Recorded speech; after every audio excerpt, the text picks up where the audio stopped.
Hello and welcome to the Global Church Project. I'm Graham Hill. Soong-Chan Rah serves as the founding pastor of a multi-ethnic, urban ministry-focused church committed to living out the values of racial reconciliation and social justice in urban contexts. Today, Soong-Chan Rah teaches and writes about church planting, church growth, leadership and evangelism. Soong-Chan Rah shows how evangelicalism has long been held captive by its predominantly white cultural identity and history. He calls the North American church to escape its captivity to Western cultural trappings, to embrace a diverse and multi-ethnic future. Spiritual renewal is happening within the North American church, from corners and margins, not always noticed by those at the centre. Soong-Chan Rah, welcome to the Global Church Project. Thank you. You've made mention that there has been a shift in the global church towards the south and the east. There's been a diversification of the church in the west as well, and yet still evangelicalism is captive to white culture. Can you describe some of the issue that you see there and why it continues to be a problem today? Sure. What we've definitely seen is the shift in terms of population. This is very well documented. We've seen over the last 100+ years the shift of the global Christian population away from Europe and North America towards Africa, Asia, Latin America. Historians, missiologists, demographers have all documented this very thoroughly. Some of my research has looked at the shift that has occurred in the demographics not only of global Christianity, but of Western Christianity as well, but particularly here in the United States, where with the influx of immigration in the 1960s forward, what we've seen is the browning of America in general, meaning we have more immigrants coming in from Africa, Asia, and Latin America than ever before, and that trend has only increased, and coupled with the birth rates that have changed also, we're looking at a society that is increasingly diverse. And that's just a normal part of what we've seen as in terms of our social change in American society. The initial reaction to that was the more immigrants we have from outside of Europe, the less Christian we will be. And a number of sociologists have noted, no, actually that's not what's happening. Stephen Warner at the University of Illinois, Chicago says, this is not the de-Christianization of America, it's the de-Europeanization of American Christianity, which is a very significant distinction to be able to say the population shift in terms of the larger demographic has actually yielded a strengthening of Christianity rather than a weakening of Christianity.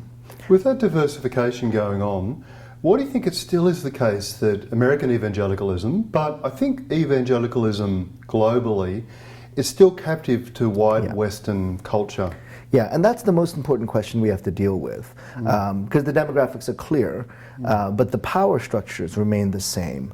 The influence remains the same. The authors remain the same. So what we're dealing with is a mismatch of the conditions on the ground, as in much more diversity, much greater globalization, much more multi-ethnicity on the ground in the churches, the number of Christians, etc. But we have to ask the questions, who are writing the books that shape the thought process of the American Christian? Whose churches are held up as the models? Who are the pastors that we elevate at conferences, and whose voices are seen as representative of American Christianity or Western Christianity? And so that's the disconnect that I'm trying to figure out and deal with. And what I point towards is one of those factors is that we have been captive to an expression of Christianity that is highly westernized. So if you think in terms of what's been the dominant expression of Christianity, not only in the West but globally for the last several thousand years, in fact, and it's come from Western approaches, philosophies, Western ecclesiology, and that's okay when the majority, an overwhelming majority of Christians were of Western European origin. But now, are we still following the paradigms that we have said and have assumed are normative, that we're still doing even though the demographics have changed dramatically? And so there are a lot of variables that go into that. I point out things like individualism, where a hyper-individualistic worldview, which emerges out of the European mindset, has so shaped Christianity as a whole that when societies that think much more in a collective, corporate, social ways of thinking those ways are usually dismissed as, well, that's not as important as an individualistic personal piety. When you see theology being done either overseas in majority world contexts or amongst communities, immigrant communities in Western settings, do you still think that there's a tendency to be captive to some of those Western constructs and ways of thinking? And if so, what are some of the ways that that can be deconstructed? Yeah, that's a great question. I think there's a line between relevance and captivity. And what I think has happened over the last few years is that relevance has become captivity, where of course it's important to be relevant. As someone who teaches in the area of evangelism, one of the things I teach my students is make sure that your communication is culturally relevant. Make sure that if you're, in terms of language, in terms of cultural symbols, you want to make sure that it is the right way to speak to a particular people group.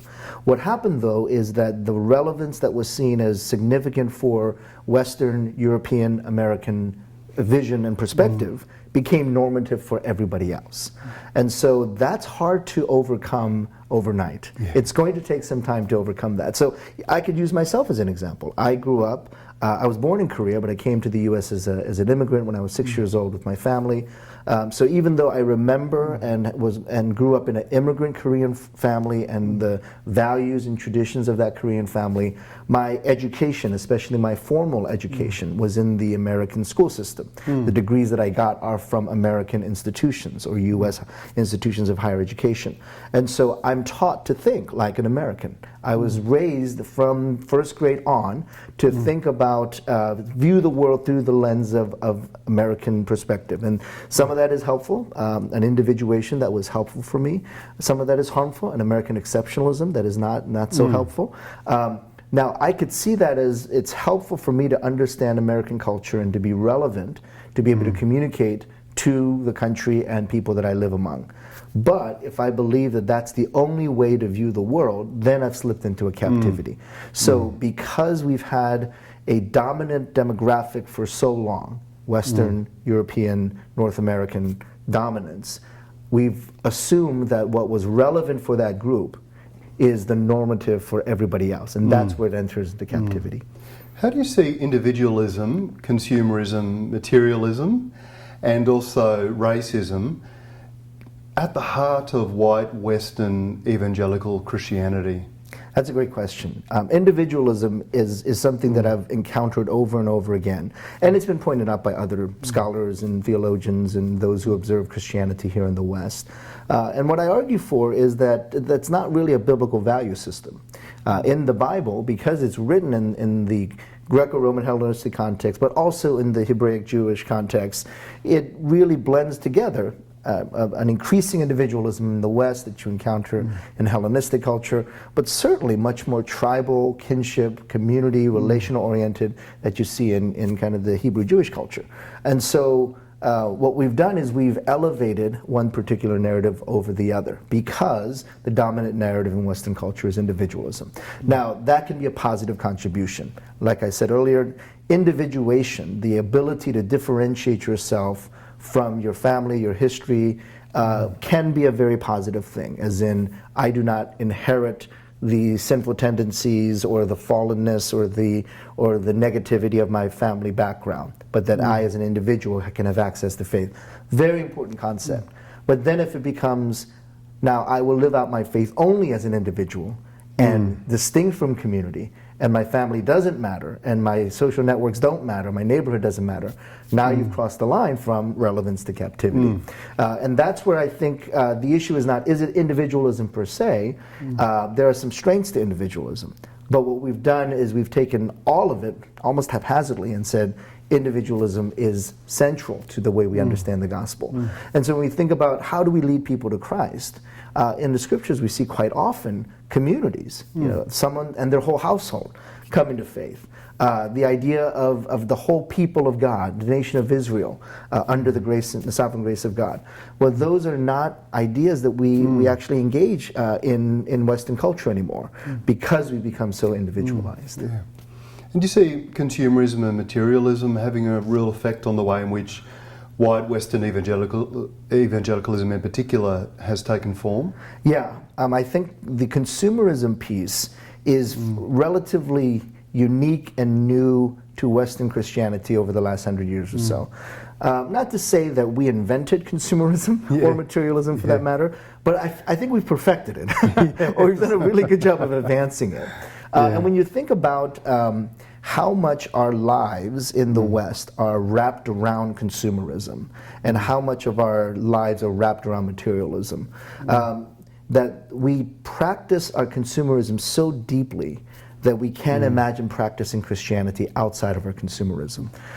Very interesting book by Vince Miller called Consuming Religion. And Miller, Dr. Miller talks about how the practices of consumerism shape even our social justice activism, our concern for the poor. So he talks about how there are certain campaigns that have these massive media campaigns, and one of the things they try to do for you to address global poverty is to buy things. Now, at that point, what's happening there? We're so captive to materialism that we don't see how buying things actually contributes to poverty. Instead, we see buying things as an answer to poverty. So there's some dysfunction there in terms of how we have so bought into a consumer materialistic lifestyle that we can't actually see ourselves outside of that. We see this in a lot of our church life. One of the examples that I use is this whole idea of church shopping, which I think I see a lot among Christians in the West, in particular in the US. Church is another commodity to be shopped for. You do a product analysis of the church. This church has this ingredient, this church does not have this ingredient. And you make a shopping list of what you are looking for in a church. And so if you move into a new city, you make a shopping list. I want this type of worship, I want this type of preaching, I want this size of the church, I want this type of building, I want this type of program.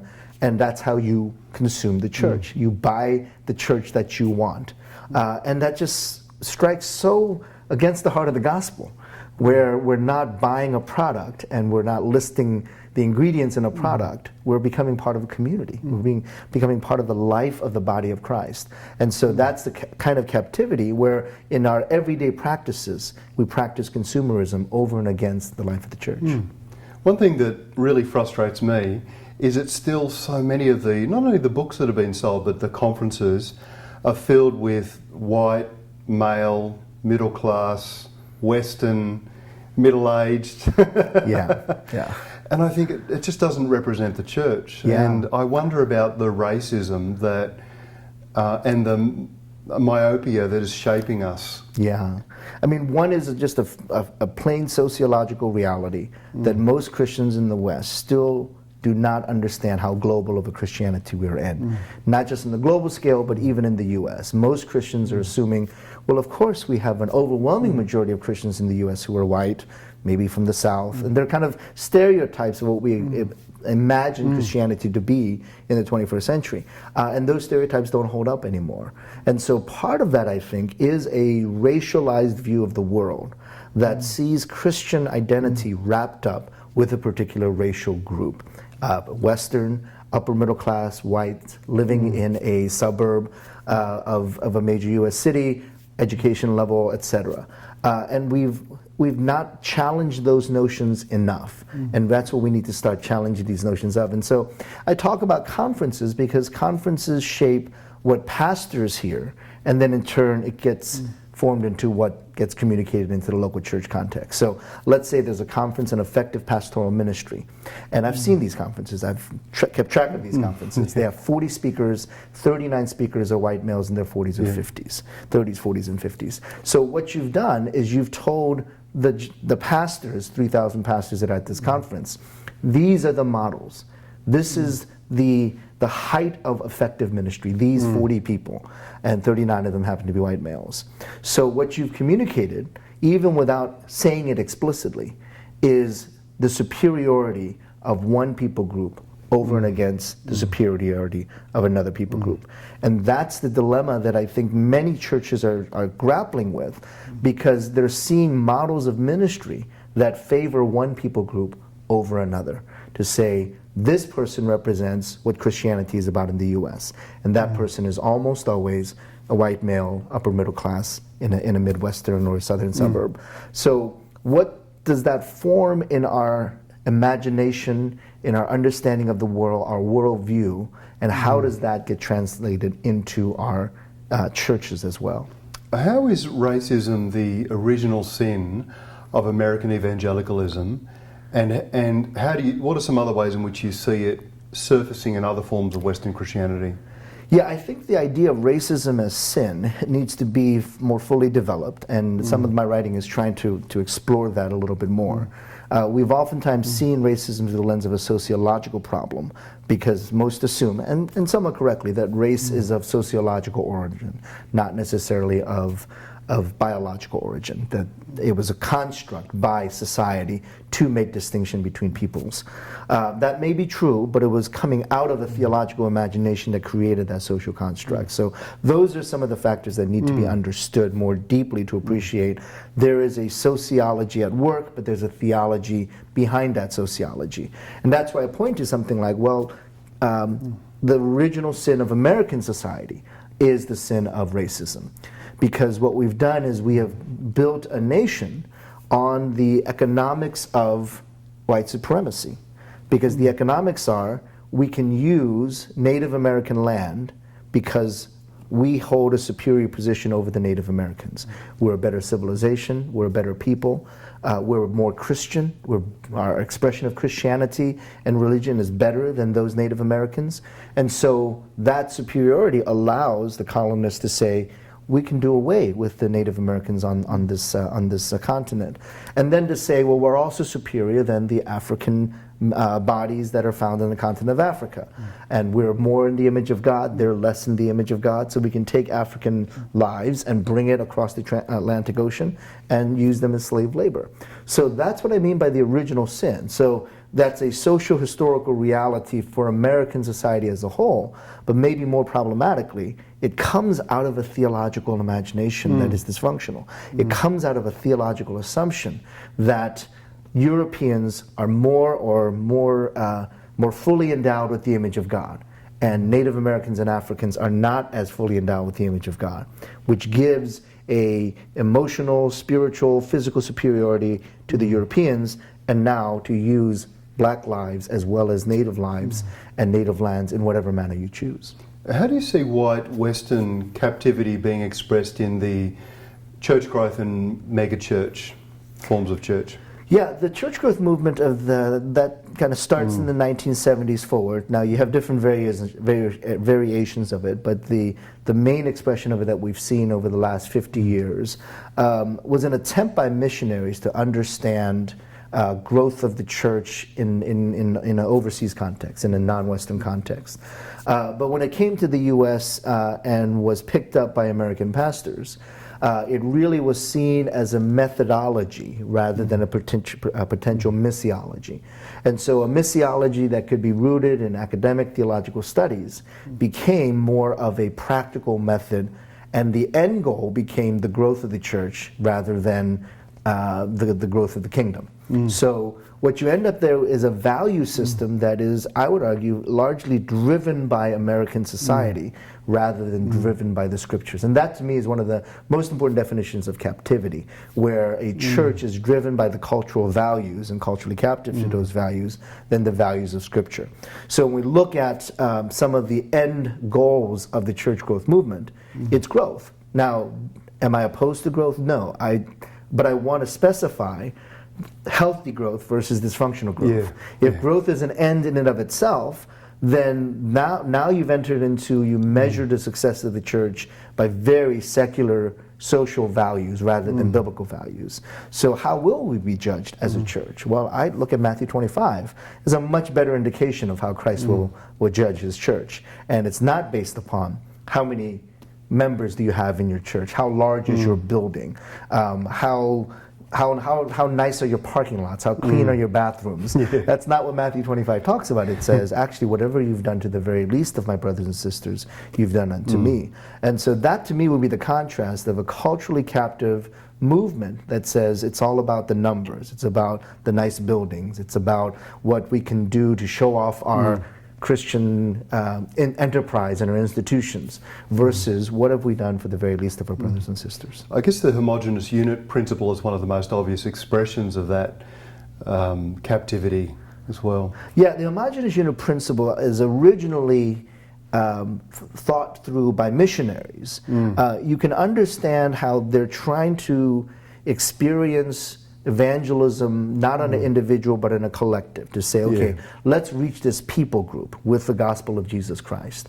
And in parts of the world where there's isolation of certain people groups, that completely makes sense. But in the US context, where there is a wider range of people groups and a intersection and a connection within people groups in American society, it doesn't make as much sense. And so the homogeneous unit principle in the US has meant, well, we work together, we go to school together, we might even live in the same neighborhoods, but we're going to go to church separately because we feel more comfortable with people that are like us. And at that moment, the value of comfort, and tied into that is the value of materialism, has trumped the value of Revelation chapter 7, verse 9. It's trumped the value of Genesis, which talks about all of humanity made in the image of God. It trumps the value of Micah chapter 4, which shows a reconciliation of all people in the mountain of Yahweh. And so what we've done is, again, we've taken a cultural value, which says, I feel really much more comfortable when I'm with people that are like myself, people that are of the same socioeconomic background, people of the same education level, and maybe most importantly, people of the same racial and ethnic group. Therefore, I'm going to build my churches along that principle of comfort, safety, agreeability with people that are like myself, and ignore what the kingdom of God really points towards, which is a unity that comes out of a tremendous diversity in the kingdom of God. How successful have you been having this conversation with Korean American congregations? That's a great question. You know, when I talk about multi-ethnic congregation and racial reconciliation, I think some people assume that I'm expecting every single church in the world, or just in the U.S., to be multi-ethnic. And I'm actually not in that position to say that every church in the U.S. should be multi-ethnic. I do believe there are places in the church's history and moments in terms of kind of the sociological reality of American society that we do need single ethnic churches. So I use the example of my mom. She's in her 80s now. She has lived in the U.S. for several decades, but her English is still not good. She's retired now, but for many years she was working long hours in an inner city neighborhood, working at a carryout. So 6 days out of the week, she was using a language and engaged in a culture that was clearly not her own. You know, she's clearly much more comfortable in Korean. Her English is broken. Her cultural value systems are much more Korean than they are American. And so 6 days a week, she lives in a place of constant discomfort. That one day out of the week, that Sunday, was the one opportunity for her to hear a sermon in her heart language, to not have to worry about cultural variables and all of that, because she's constantly worried about that 6 days a week. But that seventh day at church is where she can be accepted. In many Korean churches, you have folks who are marginalized from society. And this is true very much of all immigrants, but immigrants always experience some kind of drop in social status, where because of language, culture, they were middle class in Korea, they come to the U.S., they're servant class, or they're not working in management, they're not working in service industry or janitorial, or whatever job they can take. And so that social status might need to be recovered in the context of the church, where they're not the janitor, they're not the food service person, they're a deacon, they're an elder. And that's a pretty important part of restoring of that dignity for that immigrant. And so when I look at my mom to say, okay, 6 days a week, she struggles in a foreign language, she lives in a foreign culture. That seventh day, do I take that away from her? As a son, I say, no, I want her to have that place where she feels affirmed in the way God has made her. Whereas the other 6 days a week, she's not being affirmed in the way that God has made her. So I want to affirm the importance of ethnic immigrant churches and those communities. Another example would be the African American church, where 6 days out of the week, they are the marginalized group. They're the ones that are on the outskirts of society. They're the ones who have to constantly adjust to the majority culture. and the church becomes the haven for that. My struggle is more with those who are not on the margins of American society, who are actually at the forefront, who see their identity affirmed and represented in politics, in the media, in education, and then to still want to be with others where constantly throughout the week their power is being exhibited. And that's why I would be maybe less amenable to that, but more amenable to, if you're isolated and alienated and marginalized 6 days a week, that single ethnic church might actually be of great value. What do you think about the emerging church conversation and whether that still continues to be captive to some of the issues we've spoken about? Well, it depends on how you define the emerging church. And when I wrote Next Evangelicalism, and it's been coming up on 9 years now, there was a particular way the emerging church was being defined. And if you look at the magazine articles, you look at the Christian media, you look at the books that were being produced, it was clearly identified of young white men in their 30s with a particular look, from a particular socioeconomic background, a particular level of education. And it was completely not indicative, certainly not of global Christianity. And I was arguing it's not even indicative of American Christianity. But why do we keep trotting out individuals who are representing a particular idealized image of what emerging church looks like? A young person, almost always white. Actually, always white in the case of the books that were written. And I point out that according to one study at the time in 2006, there were about 200 emerging churches by this category in both the UK and the US. That's not a lot, but let's concede that. And let's concede that a good percentage of that were U.S. churches, so about 150 U.S. churches that are considered emerging churches. But around that time, there were about 60 books on the emerging church. So for a movement that was approximately 150 churches, 60 books were being written about that movement. And that's where it was disproportional, to say, okay, wait, really? 150 churches needs 60 books to represent it, whereas at that time, there were probably about 6,500 Korean churches. Both first and second generation counting. And there was maybe 1 or 2 books written about that community. So that's what I meant by how do you define emerging church? 10 years ago, it was clearly defined as young white male with a particular look from a particular background. And that was the way evangelicals saw the emerging church. Every conference that I went to, every book that I read was pointing towards the emerging church in those terms. What I'm arguing for the last 10 years has been we have to take a look at what's happening in Africa. We have to take a look at what's happening in Asia. And even more so, because it's so close to home, we have to look at the African American church. We have to look at the Asian American church. And certainly the Spanish-speaking population in the United States, the second generation Latinos, those are completely unrepresented. So when you say 10 years ago, what does a person in the emerging church look like? People had a pretty good idea. White male, 30 years old. Now we have to say, what does that person look like? Hopefully we have a different set of answers. Well, it includes the 24-year-old Latino bilingual, bicultural young man. It includes the Asian American college student. It includes the African American, so it encompasses a lot more than what had previously been a pretty narrow definition. Well, the Australian experience is the same as the American one, I think, and that is that the growing edge, or the growing communities in our society, are immigrant communities, immigrant churches. Yeah. And I think that is a Western experience, actually. Yeah, and you're seeing this in Europe as well. And it's two trends kind of intersecting with each other. The first trend in the U.S. that we've seen over the last 10, 15 years, from about 1990 forward, I think, has been the decline of white evangelicals or white mainstream Christians. And this is pretty well documented, some studies that were done in the middle of 2000s, talking about the fastest growing religious identification. That group is the nuns, or the NONES, or the spiritual but not religious. So that group are white who are formerly evangelical or even formerly mainline, who are leaving the church in huge numbers, a younger generation. What was not being tracked were the number of immigrants who were Christians, evangelical in nature, in their theology, who were starting churches everywhere. Spanish-speaking storefront churches, kind of a new wave of hip-hop churches, a number of Pan-Asian and multi-ethnic Asian churches. These churches were off of everybody's radar, and those were the churches that needed to be looked at.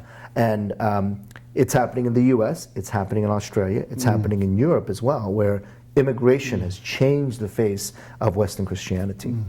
How do you think that African American and Native American communities are providing us examples of ways in which we can break free of some of this captivity? That's a great question. I have been so blessed with mentors in my life who are from the African American and Native American communities, and academic mentors who are from the Latino communities. I don't think my understanding of Christianity, my understanding of the world, my understanding of God would be complete without the influences that I've been blessed with, academic mentors, pastoral mentors, friendships, those who've kind of been in spiritual authority over me. Those experiences have reshaped my Christian experience and my worldview, my theology. One of the most important ways that it shapes me is that a Western Christianity, and I would argue particularly in the U.S., has a very strong triumphalistic narrative to it. We're going to go out and conquer the world type of narrative. Now, it sort of worked in terms of raising up missionaries in the 19th and 20th century. We're going to go out and conquer the world. We're going to go out and save the world. I think the danger is when you have a global Christianity that doesn't quite fit that paradigm anymore. A triumphalism actually is horribly destructive because you're trying to fix the world's problems without any sense of understanding of what's going on in the world at all, without realizing maybe you're contributing to that problem rather than helping that problem. So this strong triumphalistic tied in with this Western exceptionalism, but American exceptionalism, I think is going to be and continues to be very destructive to global Christianity because it elevates Western Christianity over and above to say we're going to go out and fix the world's problems. We're going to go out because we are an exceptional people. That Americans are exceptional Christians. What the Native American, African American, and Asian narrative does it brings a prophetic critique to that, to say, well, what is so triumphalistic about the American narrative when in our history we have the genocide of a people? So if that's what triumphalism does, then is that really the path we want to take? If that's what exceptionalism does, leads to the enslavement of an entire community, then why do we want to go down that path again? So triumphalism and exceptionalism is not new. It's been a part of the American Christian narrative. And now we're just saying, okay, we're going to go out and save global poverty, we're going to save human trafficking, we're going to fix everybody else's problems. But that was the same attitude that caused the problems in the first place. And hearing the narratives from the Native American, African American communities really helps to reshape those assumptions about American Christianity. The other factor for me that's very critical is something that I've been reflecting on is the absence of lament in American society. Western society as a whole, that in the scriptures we have lament everywhere. 40% of the Psalms are lament. Jesus laments. You see David lamenting. The laments, the engagement with the very real suffering is just a very common, important theme motif in the scriptures. But if you look at American churches, worship, preaching, I just finished a commentary on Lamentations, and I usually ask if I'm speaking to an audience, how many of you have ever heard a sermon series on Lamentations? And it's about 2% have ever heard a sermon series on Lamentations. So we avoid some of these themes in our churches, and what engaging the stories of the groups that have been the most marginalized in society do is it brings back the biblical themes that we've avoided. We've avoided the story of the Native American community. We've brushed aside the sufferings of the African American communities. What hearing those stories do is it restores the discipline and practice of lament, which, because we've had the absence of lament, we've had a half a theology. We've had, especially in our theology of worship, we only get half the story because we get the praise, but we don't get the lament. You've offered a threefold action plan as well of confession, submission and diversification. Do you want to describe something of what that action plan looks like? Well, confession is critical, I think, especially as Christians, to be able to say when we are confronted with the reality of sin, Part of the Christian faith is to acknowledge that sin and to confess that sin and to trust in the Lord to be able to deal with that sin on our behalf. But it really must begin with that confession. And I think what we've done is we've put the onus on the victims rather than the perpetrators. And so I often hear, well, you know, people still should forgive even if they're not asked forgiveness.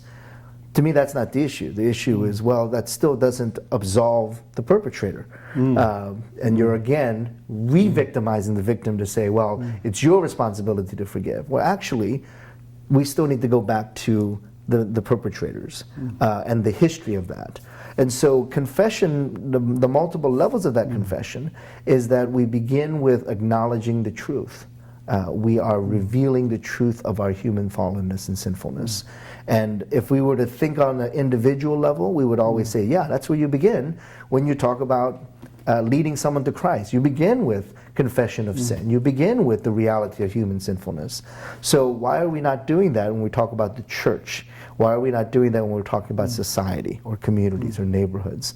That we need to deal with the historical reality of sin and to confess that in the same way we would ask an individual to do that, to be led to Christ. Why would we not do that for the church? So confession, I think, is a practice, and it ties into the absence of lament, is a practice that we've lost in the church. And then submission as well. Submission is important because when we have imbalanced power dynamics, submission upends that. So for extended periods in human history, we've had the dominance, whether by theological force or by military power or by political suasion or educational authority. We've had the dominance of Western culture. It's hard to deny that for several centuries now. And so it has been almost an assumed submission by non-whites to whites in some form or another, whether that's cultural captivity, whether that's cultural hegemony, political hegemony. The reality has been on the global scale for several centuries. We've had the dominance of Western ideas, thoughts, worldview, power, might, etc. And that has not just been a social political reality, that's been an ecclesial reality. That's been a reality for the church as well. So if we're talking about the kingdom of God, then do these kind of power dynamics need to shift in some form? And it's not so much to say, okay, let's take all the power from one person, give it to the other person, because we're all fallen human beings, so all of us have the capacity to abuse power. The issue is, how do we come into a relationship with one another and not ignore the history? And part of that is that mutual submission that is necessary. Now, if there's mutual submission and one side has always had authority over the other, power over the other, then part of that mutual submission is learning for the person in power to appreciate and understand and yield in submission to another. That, to me, at that point is not just about, are we taking power from here and shifting it over here? It's more, well, what's good for the person over here who has all the power? Part of that is, I need to understand Christ in the act of submission, because I only understand Christ in the act of having authority over. And that's not the full understanding of who Christ is. So submission is not necessarily, okay, let's give the powerful all the power, or the powerless all the power, shift it over, but to say, actually, this might be good for the powerful to experience a way of relating to the gospel that they don't know. They don't know the full story because they've always been the ones in authority. So for me personally, that has meant, how do I learn and how do I put myself in authority for those who are different from my ethnicity? As an Asian American, one of the ways I gain power is by being in community with other Asian Americans. It's where I'm most at home, it's where I'm most at ease, because I know the cultural value system, I know the relational value system. So for me to say, okay, can I put myself under the authority of someone who is different from me? Can I put myself where that requires a great deal of submission? And am I willing to do that? I say yes, because that's part of being part of the kingdom. It's also good for me to understand more the person of Christ through that act. And how do we cultivate further diversification in the life of the church? Yeah, and I think the first two are helpful. So, are there communities that will not engage in a diverse setting because there's too deep of a history in place, right? And so if you're saying, well, we didn't do anything wrong, but come join us anyway, now you've kind of put a barrier up already. It's like saying, okay, a person was violent and abusive, but we didn't do anything wrong. Let's just forget and be friends again. Well, it doesn't quite work like that. So part of that diversity, part of bringing everybody to the table, is to be able to confess. And part of bringing everybody to the table is also being able to submit, to say, okay, if we're going to be all of us at that table together, then it means that maybe the power dynamics that have been the norm for so long, that's going to start changing. And so that those who had always been in power, that might shift, and that will actually open the door for diversity. Because if I'm going into the same power structures that oppressed me in the first place, why would I need to do that? I would rather stay out of it at that point. So diversity actually requires a greater understanding and appreciation of what's happening in these other areas as well. It doesn't occur in a vacuum. We can't just say, well, let's all join hands, sing Kumbaya, and now all of a sudden we're going to get along. That's not quite the way it works. Where is the confession that leads to reconciliation? Where is the mutuality and submission that leads to deeper relationships? That's part of the diversity that needs to happen. Diversity is not just throwing people together into a room. That's going to happen. That can happen. You can force people to be in the same room together. After about an hour, they're sitting at different tables, they're in different corners of the room. Right. But diversity is really the authentic relationships that form along these racial cultural barriers, and that requires confession and submission. What do you think are some other things that the immigrant church today can teach the dominant churches? That's a great question. I think immigrant churches have a particular set of experiences that are helpful. The dominant culture, especially within the evangelical subculture, are used to being able to fix problems pretty quickly, are used to having some kind of authoritative power over their community and around their community because they are the dominant culture. Immigrant communities have consistently butted up against the dominant culture in some form or another. Immigrant communities are used to being on the margins and worshiping on the margins and working on the margins. All of the experiences of marginalization that immigrants have had, that actually, I would argue, could potentially be a positive experience because it brings to us an experience of Christ that the dominant culture does not have. So I look, for example, at Walter Brueggemann's work where he contrasts those who celebrate good things and those who suffer through difficult things, and that you need both of those experiences to fully understand the shalom of God. And so in a culture that is dominant, in a community that has seen success after success, they've grown mega churches and they've written the books and they've built the seminaries and the denominations, to hear the stories of those who have struggled and suffered, those are important restorative narratives to a theology that is incomplete for the dominant culture. And so it's not saying we need to go help these poor immigrants. It's to say they have an understanding of the gospel that I don't have because I've lived in privilege and luxury and affluence and comfort. I need the stories of suffering and struggle. I need the ability that immigrants have to move through multiple cultural dynamics, whereas the dominant culture, because you're in the dominant culture, you don't have to move through multiple cultural dynamics. Immigrants don't have a choice. So it's not, let's go help these poor people out. It's, what my spirituality, my theology is incomplete unless I'm in community with people that are different from me.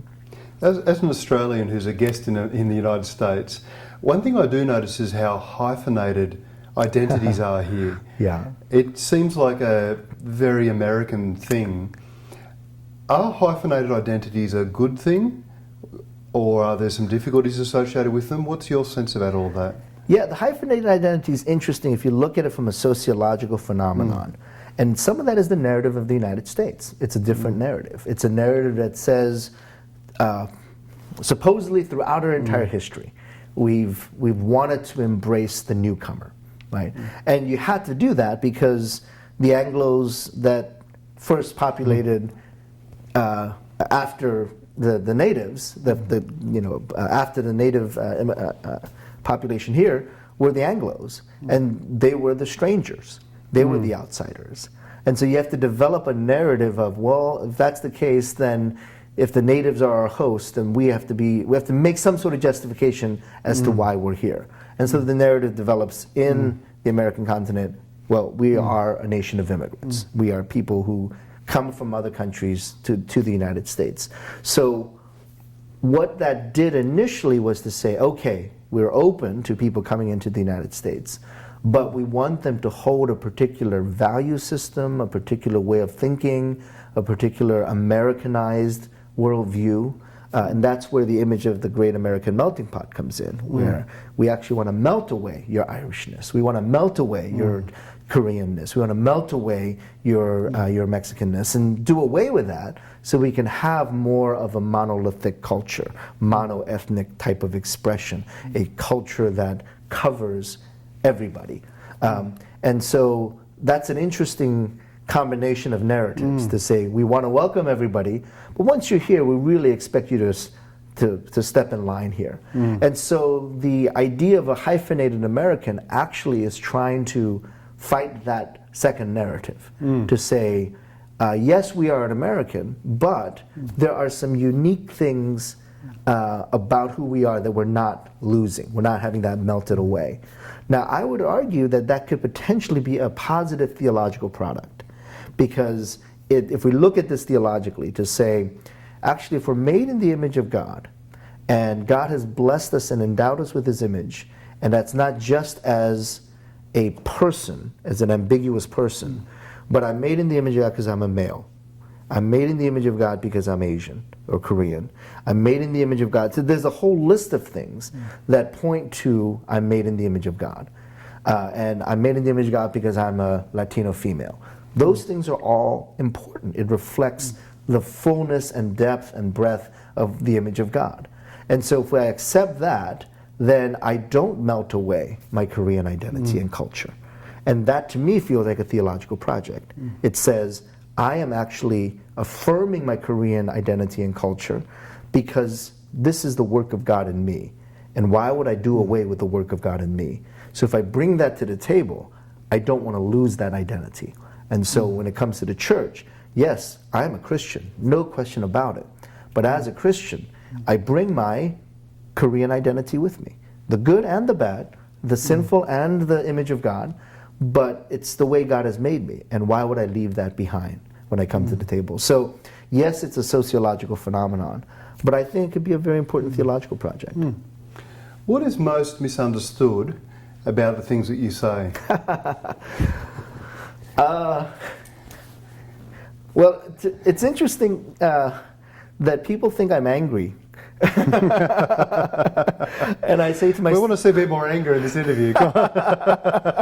And I say to my students, you know, I smile a lot more than people think I do, right? I laugh a lot more than I do. I'm a lot funnier in class than people think I am. And some of that, I think, is a misunderstanding of an emotional expression that might be culturally unique or culturally, and you need a cultural sensitivity to understand that.